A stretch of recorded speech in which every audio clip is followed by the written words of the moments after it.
My fellow Americans, 4 years ago, we launched a great national effort to rebuild our country, to renew its spirit, and to restore the allegiance of this government to its citizens. In short, we embarked on a mission to make America great again for all Americans. As I conclude my term as the 45th President of the United States, I stand before you truly proud of what we have achieved together. We did what we came here to do, and so much more. This week, we inaugurate a new administration and pray for its success in keeping America safe and prosperous. We extend our best wishes, and we also want them to have luck, a very important word. I'd like to begin by thanking just a few of the amazing people who made our remarkable journey possible.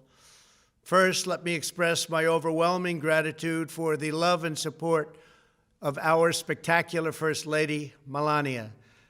Let me also share my deepest appreciation to my daughter Ivanka, my son-in-law Jared, and to Barron, Don, Eric, Tiffany, and Lara. You fill my world with light and with joy. I also want to thank Vice President Mike Pence, his wonderful wife Karen, and the entire Pence family. Thank you as well to my Chief of Staff, Mark Meadows, the dedicated members of the White House staff, and the Cabinet, and all of the incredible people across our administration who poured out their heart and soul to fight for America. I also want to take a moment to thank a truly exceptional group of people, the United States Secret Service. My family and I will forever be in your debt. My profound gratitude as well to everyone in the White House Military Office, the teams of Marine One and Air Force One, every member of the armed forces, and state and local law enforcement all across our country. Most of all, I want to thank the American people. To serve as your president has been an honor beyond description. Thank you for this extraordinary privilege, and that's what it is, a great privilege and a great honor.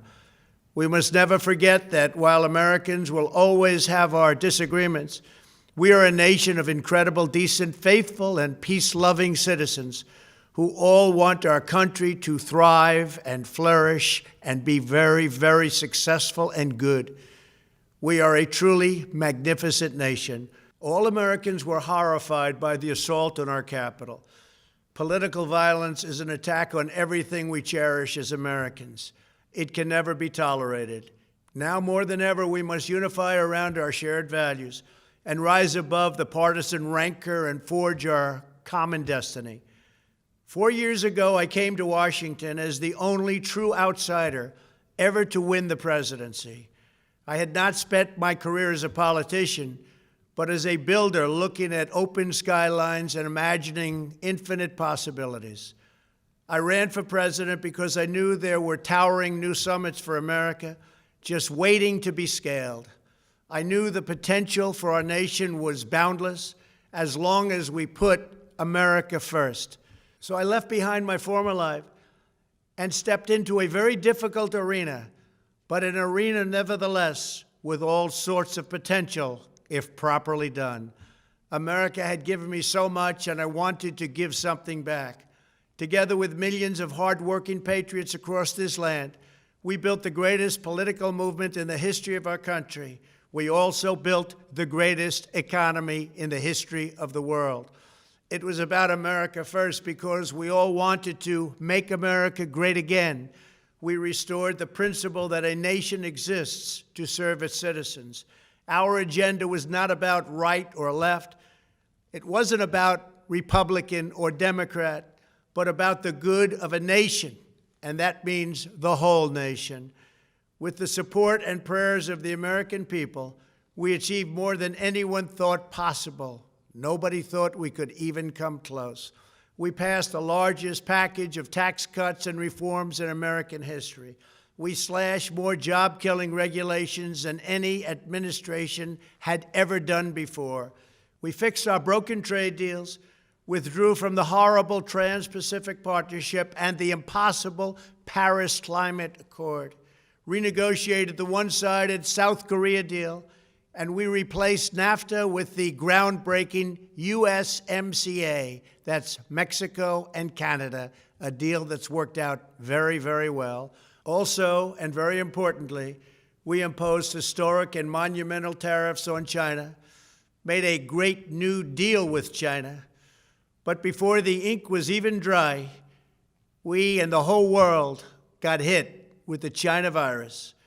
Our trade relationship was rapidly changing. Billions and billions of dollars were pouring into the U.S., but the virus forced us to go in a different direction. The whole world suffered, but America outperformed other countries economically because of our incredible economy and the economy that we built. Without the foundations and footings, it wouldn't have worked out this way. We wouldn't have some of the best numbers we've ever had. We also unlocked our energy resources and became the world's #1 producer of oil and natural gas, by far. Powered by these policies, we built the greatest economy in the history of the world. We reignited America's job creation and achieved record low unemployment for African Americans, Hispanic Americans, Asian Americans, women, almost everyone. Income soared, wages boomed, the American dream was restored, and millions were lifted from poverty in just a few short years. It was a miracle. The stock market set one record after another, with 148 stock market highs during this short period of time, and boosted the retirements and pensions of hardworking citizens all across our nation. 401ks are at a level they've never been at before. We've never seen numbers like we've seen, and that's before the pandemic and after the pandemic.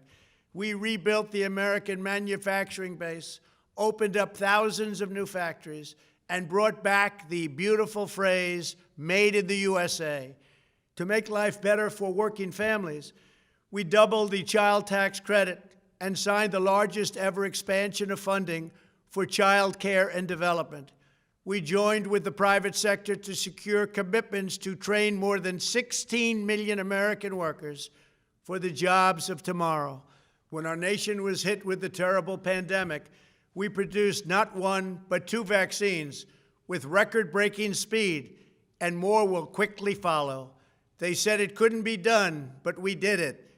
They called it a medical miracle, and that's what they're calling it right now, a medical miracle. Another administration would have taken 3, 4, 5, maybe even up to 10 years to develop a vaccine. We did it in 9 months. We grieve for every life lost, and we pledge in their memory to wipe out this horrible pandemic once and for all.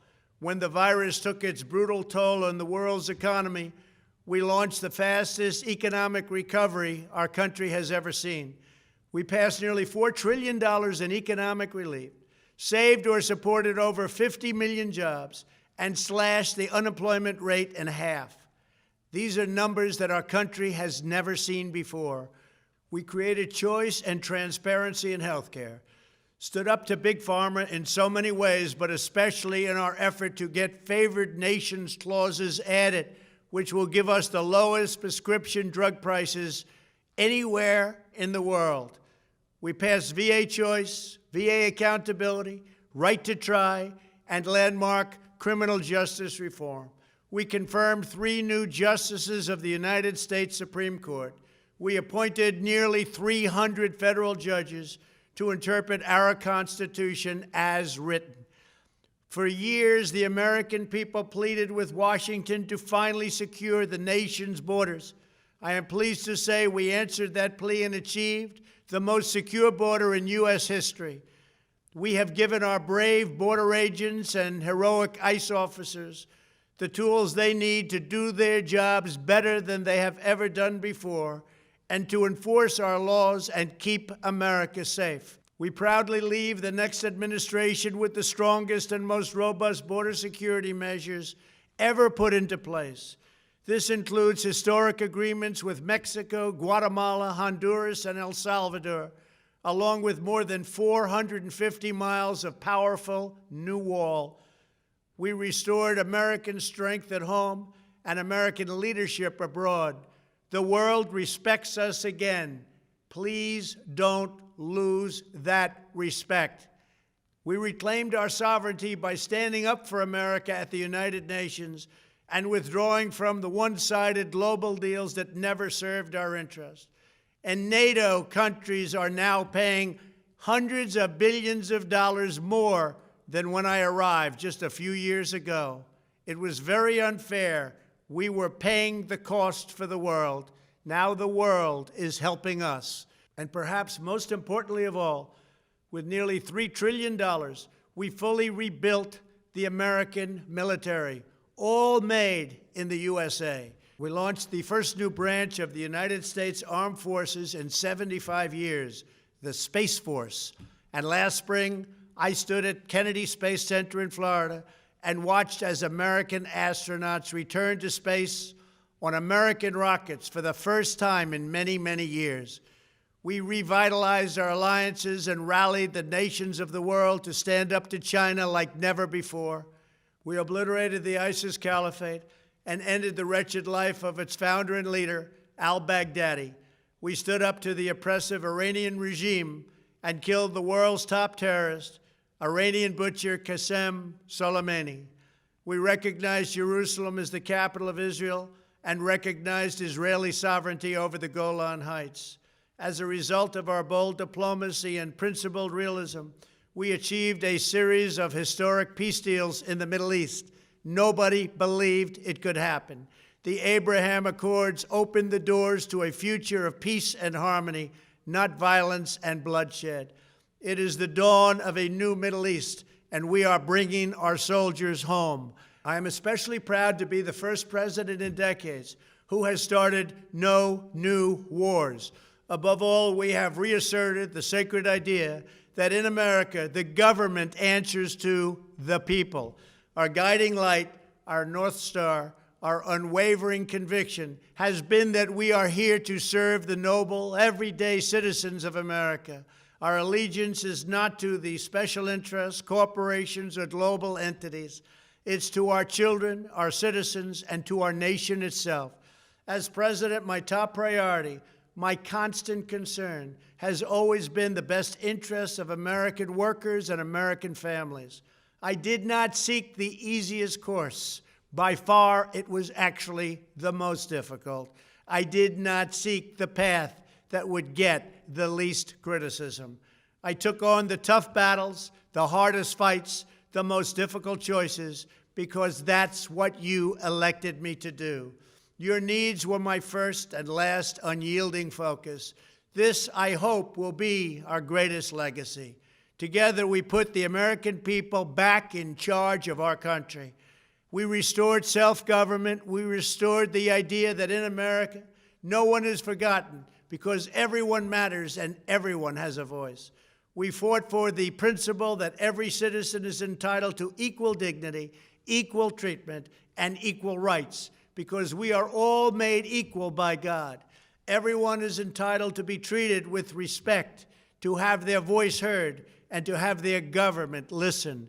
You are loyal to your country, and my administration was always loyal to you. We worked to build a country in which every citizen could find a great job and support their wonderful families. We fought for the communities where every American could be safe and schools where every child could learn. We promoted a culture where our laws would be upheld, our heroes honored, our history preserved, and law-abiding citizens are never taken for granted. Americans should take tremendous satisfaction in all that we have achieved together. It's incredible. Now, as I leave the White House, I have been reflecting on the dangers that threaten the priceless inheritance we all share. As the world's most powerful nation, America faces constant threats and challenges from abroad. But the greatest danger we face is a loss of confidence in ourselves, a loss of confidence in our national greatness. A nation is only as strong as its spirit. We are only as dynamic as our pride. We are only as vibrant as the faith that beats in the hearts of our people. No nation can long thrive that loses faith in its own values, history, and heroes, for these are the very sources of our unity and our vitality. What has always allowed America to prevail and triumph over the great challenges of the past has been an unyielding and unashamed conviction in the nobility of our country and its unique purpose in history. We must never lose this conviction. We must never forsake our belief in America. The key to national greatness lies in sustaining and instilling our shared national identity. That means focusing on what we have in common, the heritage that we all share. At the center of this heritage is also a robust belief in free expression, free speech, and open debate. Only if we forget who we are and how we got here could we ever allow political censorship and blacklisting to take place in America. It's not even thinkable. Shutting down free and open debate violates our core values and most enduring traditions. In America, we don't insist on absolute conformity or enforce rigid orthodoxies and punitive speech codes. We just don't do that. America is not a timid nation of tame souls who need to be sheltered and protected from those with whom we disagree. That's not who we are. It will never be who we are. For nearly 250 years, in the face of every challenge, Americans have always summoned our unmatched courage, confidence, and fierce independence. These are the miraculous traits that once led millions of everyday citizens to set out across a wild continent and carve out a new life in the Great West. It was the same profound love of our God-given freedom that willed our soldiers into battle and our astronauts into space. As I think back on the past 4 years, one image rises in my mind above all others. Whenever I traveled all along the motorcade route, there were thousands and thousands of people. They came out with their families so that they could stand as we passed and proudly wave our great American flag. It never failed to deeply move me. I knew that they did not just come out to show their support of me. They came out to show me their support and love for our country. This is a republic of proud citizens who are united by our common conviction that America is the greatest nation in all of history. We are and must always be a land of hope, of light, and of glory to all the world. This is the precious inheritance that we must safeguard at every single turn. For the past 4 years, I have worked to do just that. From a great hall of Muslim leaders in Riyadh to a great square of Polish people in Warsaw, from the floor of the Korean Assembly to the podium at the United Nations General Assembly, and from the Forbidden City in Beijing to the shadow of Mount Rushmore, I fought for you, I fought for your family, I fought for our country. Above all, I fought for America and all it stands for, and that is safe, strong, proud, and free. Now, as I prepare to hand power over to a new administration at noon on Wednesday, I want you to know that the movement we started is only just beginning. There's never been anything like it. The belief that a nation must serve its citizens will not dwindle, but instead only grow stronger by the day.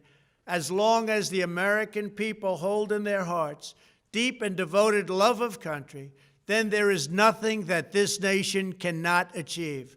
Our communities will flourish, our people will be prosperous, our traditions will be cherished, our faith will be strong, and our future will be brighter than ever before. I go from this majestic place with a loyal and joyful heart, an optimistic spirit, and a supreme confidence that for our country and for our children, the best is yet to come. Thank you and farewell. God bless you. God bless the United States of America.